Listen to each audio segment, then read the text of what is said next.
पिछले वीडियो में हम लोगों ने ट्रायंगल के 4 प्रॉपर्टीज पढ़ा था। चलिए उस पर क्वेश्चंस करते हैं, उसके बाद ट्रायंगल से रिलेटेड आगे कॉन्सेप्ट हम लोग पढ़ेंगे। हम आशा करते हैं कि आप पीछे के वीडियो को कंटिन्यू देख रहे होंगे, और यदि आपको कोई डाउट है तो आप हमें कमेंट करें। यथासंभव हम प्रयास करेंगे आपके समस्याओं को सॉल्व करने का। चलिए स्टार्ट करते हैं। क्वेश्चन कह रहा है कि ट्रायंगल ABC जो है इसमें दो एंगल का सम 145 डिग्री है, और ये कंडीशन दिया गया है कि 2 एंगल B और प्लस का C 180 डिग्री है। तो हम क्या करते हैं कि एंगल A प्लस का एंगल B और प्लस का एंगल C बराबर क्या होता है, 180 डिग्री होता है। तो 180 डिग्री हम यहाँ पे लिख दिए, और ये कंडीशन दिया हुआ है। इस कंडीशन को हम यहाँ पे लिख दिए, और इस दोनों को हम एक दूसरे से क्या कर दिए, घटा दिए। जब सबट्रैक्ट करने के बाद हमने पाया कि 180 और ये 180 कट जाएगा, ये एंगल C कट जाएगा, और इधर बचेगा एंगल A और प्लस का एंगल B।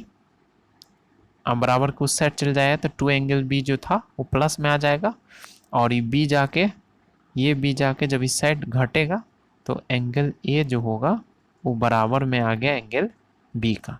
जबकि एंगल A और एंगल B जो दिया गया है 145 दिया गया, इसका सीधा सा मतलब है कि 145 का आधा आधा एंगल A होगा और एंगल B होगा। जब 145 का आधा हम लोग करते हैं तो 72.5 आता है, 72.5 डिग्री आता है। तो ये 72.5 डिग्री क्या आ गया, एंगल A और एंगल B का वैल्यू। यदि दो एंगल का सम 145 डिग्री है तो आप खुद बताएं कि एंगल C का वैल्यू क्या निकलेगा। तो एंगल C का वैल्यू 180 में से घटा देंगे, तो जब 180 में से 145 को घटाएंगे तो कितना आएगा, 10 में से 5 गया 5, ही हो गया 7 में से 4 35 डिग्री। यानी आप सिर्फ अभी इतना याद रखें कि एंगल C क्या है, तो 35 डिग्री। तो अभी जो हम आपको सॉल्व करके बताए तो एंगल C कितना निकला, तो 35 डिग्री, और एंगल A बराबर है एंगल B का, तो ये कितना निकला, तो 72.5 डिग्री। इससे ये पता चलता है कि एंगल A जो है वो बड़ा है एंगल C से, और एंगल B भी बड़ा है एंगल C से।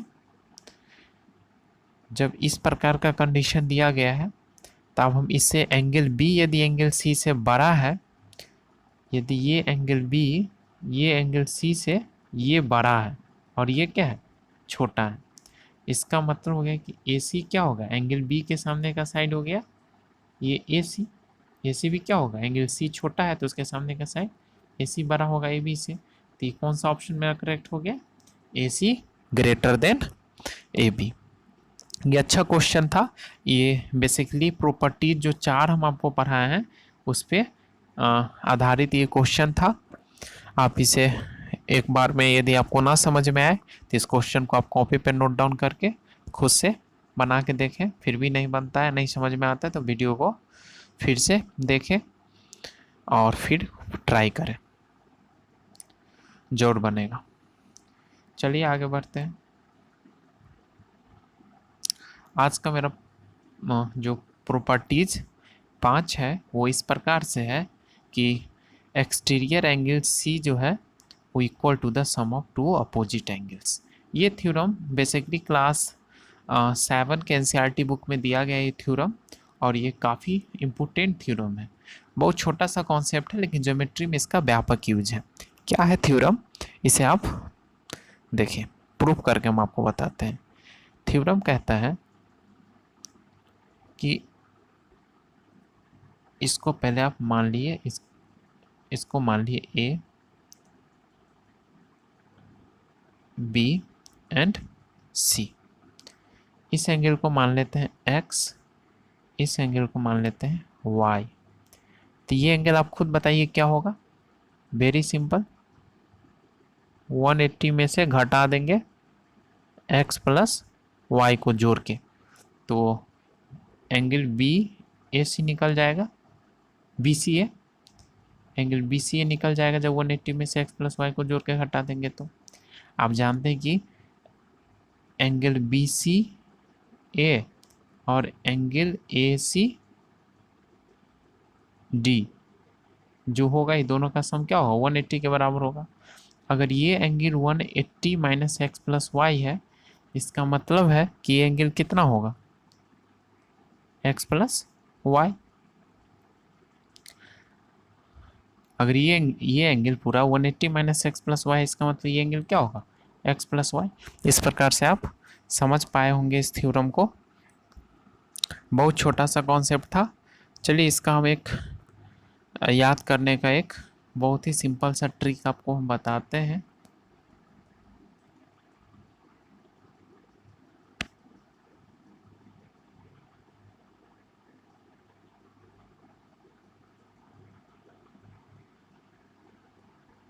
एक, दो, तीन।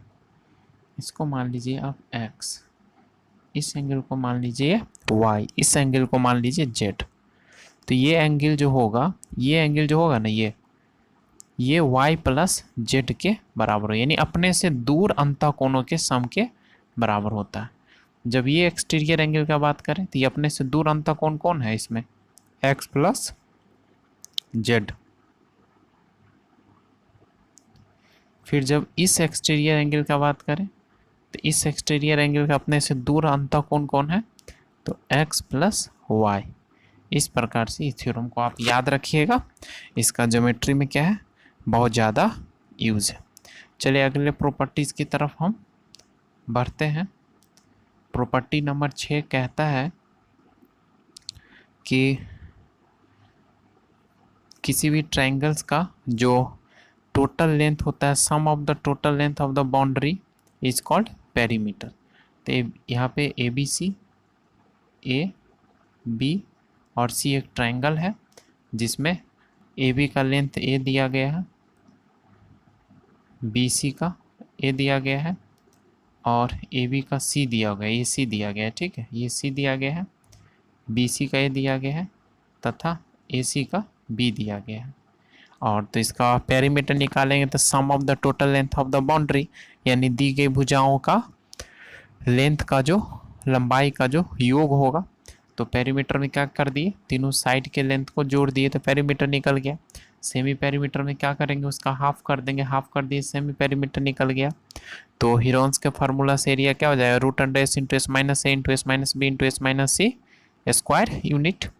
तो आप एक चीज़ देखेंगे कि इसका प्रूफ जानना आपके लिए ज़रूरी नहीं है कि ये जो फार्मूला है बच्चे से आप पढ़ते आए हैं कि हीरोन्स का formula root under S into S minus A होता है, एस माइनस बी होता है इंटू एस माइनस सी होता है, लेकिन आया कहाँ से। इसका प्रूफ पे हम एक वीडियो कभी बना देंगे, लेकिन इसका प्रूफ वैसे एग्ज़ाम में आएगा नहीं, थोड़ा सा कॉन्सेप्चुअल है। हाँ, तो चलिए आगे बढ़ते हैं। अब हम जानते हैं कि किसी भी ट्रायंगल्स का जो एरिया होता है वह एरिया क्या होता है, तो half base into corresponding height, यानी हाफ बेस यदि यहाँ पे ए हो गया और हाइट एच दिया गया है तो ये एच हो गया। तो इस तरीके से फार्मूला पर बैठा दिए। तो half into base into corresponding है, क्रॉसपोंडिंग हाइट का मतलब जो बेस ले रहा है ना उसी पर का हमको क्या करना है, उसी पर का हाइट लेना है। तो बेस अगर बी सी है तो उसी पर का हाइट क्या लेंगे, ए डी ले लिए। तो इस प्रकार से देखिए कि हाफ इंटू बेस ए और हाइट एच हो गया। अब क्या बोलता है कि अब ट्रायंगल ए बी डी में जाएंगे, ए बी डी। तो ए बी डी को अगर अलग से हम उकेर दें तो इस प्रकार से होगा ए बी डी। ये 90 डिग्री है, ए बी और डी, तो 90 डिग्री दिया गया। तो साइन बी बराबर क्या होगा, परपेंडिकुलर बट्टे का हाइपोटेनस मीन्स ए डी बट्टे का ए बी। तो ए डी का लंबाई क्या है, एच, तो एच लिख दिए, और ए बी का लंबाई है सी, तो सी लिख दिए, और यहाँ से हाइट निकाल ली, हाइट क्या निकला, सी इंटू का साइन बी। अब कुछ नहीं करना, ये जो एच का मान निकला है इसे हम इस फार्मूला में क्या कर देंगे, पुट कर देंगे। इस एच का वैल्यू पुट करेंगे और एक अच्छा सा फार्मूला हमारे पास बन के तैयार हो जाएगा। हाफ और बेस ए था तो हाफ इंटू का ए, और एच का वैल्यू क्या आया है सी साइन बी, तो इसीलिए यहाँ पे सी साइन बी लिख दिए। इस प्रकार से फार्मूला क्या बन गया कि हाफ इंटू का ए सी इंटू का साइन बी। आपने क्या देखा कि जो दो लेंथ ऑफ साइड लिए हैं उसी के बीच का एंगल लिया गया है। तो ये फार्मूला अब हमारे पास बन के तैयार हो गया है। ये फार्मूला से हम लोग अभी अच्छे अच्छे कॉन्सेप्ट को तैयार करेंगे। इस फार्मूला को यदि आप नहीं समझ पाए तो आपको हम एक छोटा सा कॉन्सेप्चुअल तरीका से बताने का प्रयास करते हैं। जैसे ये ट्रायंगल्स दे दिया गया, इसका नाम एक्स वाई और जेड दे दिए, ठीक है। पी क्यू आर ट्रायंगल है, इसका नाम दे दिए थीटा, इसका नाम दे दिए अल्फा और इसका नाम दे दिए बीटा। ये फार्मूला क्या कहता है कि इसमें जो हमको एरिया निकालना हो ट्रायंगल एबीसी का, तो इसके तीन फार्मूला जो हम नया अभी हम आपको प्रूव करके बताए हैं उसके अनुसार क्या होगा, हाफ एक्स वाई के एंगल कौन है थीटा, तो एक्स वाई साइन थीटा। फिर इसी तरीका से नीचे जाएंगे तो यदि दूसरा साइड ले लेते हैं तो हो जाएगा हाफ, अगर हम एक्स वाई ले लिए तब एक्स जेड ले लेते हैं तो हाफ एक्स जेड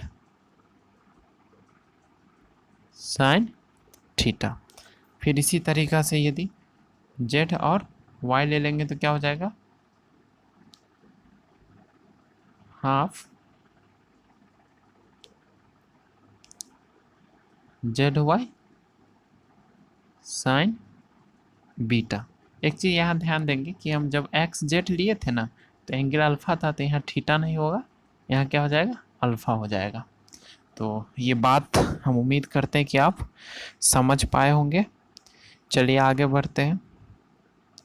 आगे का कॉन्सेप्ट हमारा इस प्रकार से है कि इस पे क्वेश्चन जैसे दे दिया है कि ये ट्रायंगल दिया गया है एबीसी ट्रायंगल दे दिया है यहाँ पे, और इसमें एडी बाइसेक्टर है, जिसमें ये एंगल जो है और ये एंगल जो दिया गया है बाइसेक्टर है, और ये एंगल 30 डिग्री दिया गया है और ये एंगल भी 30 डिग्री दिया गया है। ये इसका लेंथ 3 यहाँ से यहाँ तक, और इस साइड का लेंथ यहाँ से यहाँ तक 4 सेंटीमीटर दिया गया है। अब बोल रहा है कि इस ट्रायंगल का एरिया बताने के लिए, तो इसको हम मान लेते हैं x। अगर हम इस ट्रायंगल का एरिया और इस ट्रायंगल का एरिया को जोड़ दें तो हम ये पूरा बड़ा वाला ट्रायंगल का एरिया आसानी से निकाल सकते हैं। तो यहाँ पे लिखेंगे एरिया ऑफ ट्रायंगल ABC, इसको ए मान एज्यूम कर लेते, इसको B एज्यूम कर लेते, इसको C और D लिखें। एरिया ऑफ ट्रायंगल ABC बराबर क्या हो जाएगा, area of triangle ABD। Area of triangle क्या हो जाएगा ABD, अब प्लस का एरिया ऑफ ट्रायंगल ADC। तो ये ABD लिख दी है, एरिया ऑफ ट्रायंगल ADC लिखा हुआ है। अब चलिए आगे बढ़ते हैं। आगे फिर क्या कहता है कॉन्सेप्ट कि जब हम ये निकालेंगे तो इसका इस प्रकार से एरिया ऑफ ट्रायंगल जब ABC बड़ा वाला साइड से निकालेंगे तो यहाँ पे हो जाएगा हाफ इंटू का 3 इंटू का 4 और बीच का एंगल 30 60, तो 3 4 इंटू का साइन 60 और बराबर हो जाएगा एरिया ऑफ ट्रायंगल ABD। तो ABD का एरिया निकालेंगे तो हाफ, ये जो AD है इसका लंबाई हम x मान लेते हैं, तो हाफ जो दो साइड लेंगे उसके बीच का एंगल लेंगे, तो दो साइड कौन कौन ले रहे हैं 3 और x, तो हाफ यहाँ पे हाफ ले लिए, दोनों में कॉमन ले लिए इसमें भी, तो हाफ इंटू का 3 इंटू का x इंटू का साइन 30, इसमें भी हो जाएगा हाफ 4 इंटू का x साइन 30, तो हाफ दोनों में कॉमन आ गया, तो इस हाफ से हाफ कट गया, तो 4 3 12 और साइन 60 का वैल्यू √3/2, इधर 3x साइन 30 का वैल्यू हाफ, 4x साइन 30 का वैल्यू हाफ। इस प्रकार से क्या हो गया 12√3 और यहाँ पे आ गया आपका 2x और तो कट के x बराबर हमारे पास क्या आ गया, इसका कैलकुलेशन कर लेंगे और x का वैल्यू हमारे पास क्या होगा, आ जाएगा। चलिए अब हम ज्योमेट्री के अगले कॉन्सेप्ट में नेक्स्ट वीडियो में मिलते हैं। तब तक अपना ख्याल रखें। बाय।